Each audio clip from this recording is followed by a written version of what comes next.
So, I think you all understand why the one day each month I get to meet with all 30 of our departmental chief resilience officers is by far my favorite day of every month because everyone is doing so much and we've really expanded the idea of resilience from one person with a fancy title to everyone in the city. And I have a lot of questions for these guys, but I know them pretty well. And so I wanted to maybe take the remainder of our time to see if any of you have questions, and if not, mine.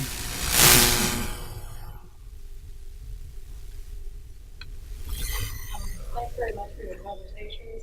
I heard earlier that there was a piece by Mary Camario that was looked at after the Loma Prieta earthquake, and actually you mentioned some other areas of exploration or research that would be helpful in furthering your efforts. And I'm wondering if anyone else had any other thoughts about how research can, or what are the questions that you have that we can help you answer? Great question.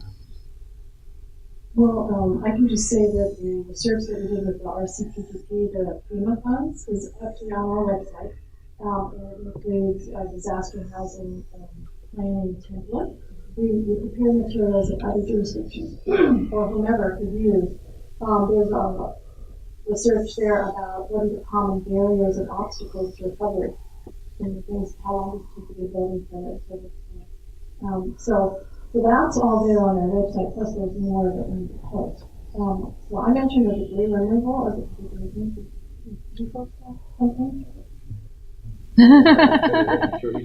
Go ahead, Craig. You got a lot more yesterday, but related to interaction between engineering and society. One, what are critical facilities in different parts of the community, which might be something that we could work together with, right?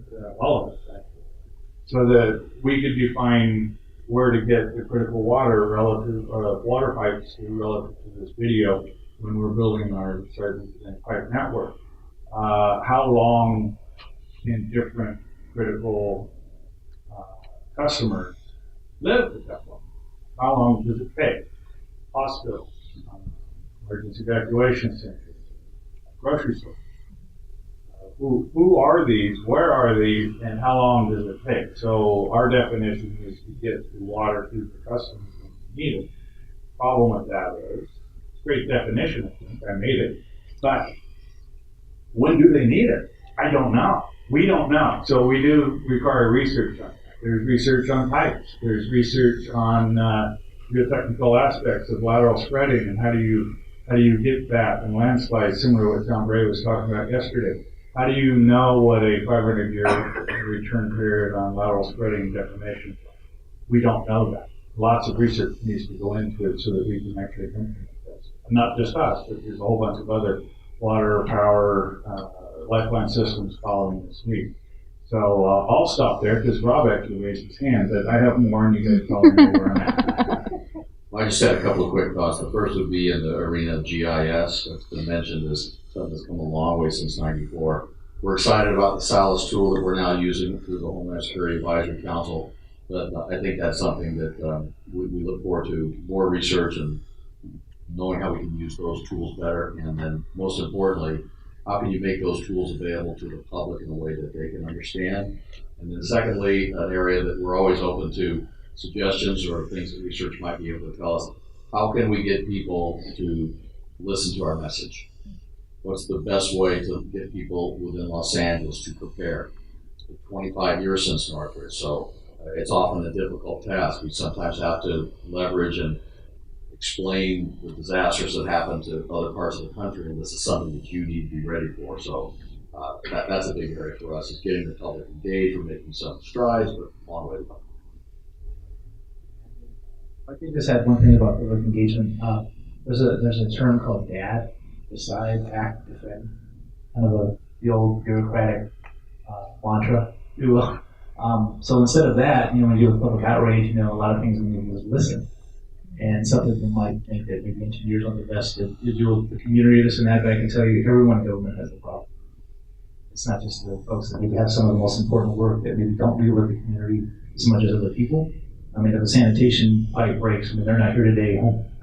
You know, that wouldn't be good. That's a public health issue. That's not just water flowing, that's other things. So, you know, when things happen, maybe after a disaster, you know, dealing with that public outrage, maybe mixing that in with some of the research so folks understand, you know, maybe come from a different perspective. Because either we have our system, other cities have civic engagement systems, Washington, D.C., Seattle. They're just different kinds of systems, but, you know, obviously you can see politically the last few years, you know, this stuff is growing.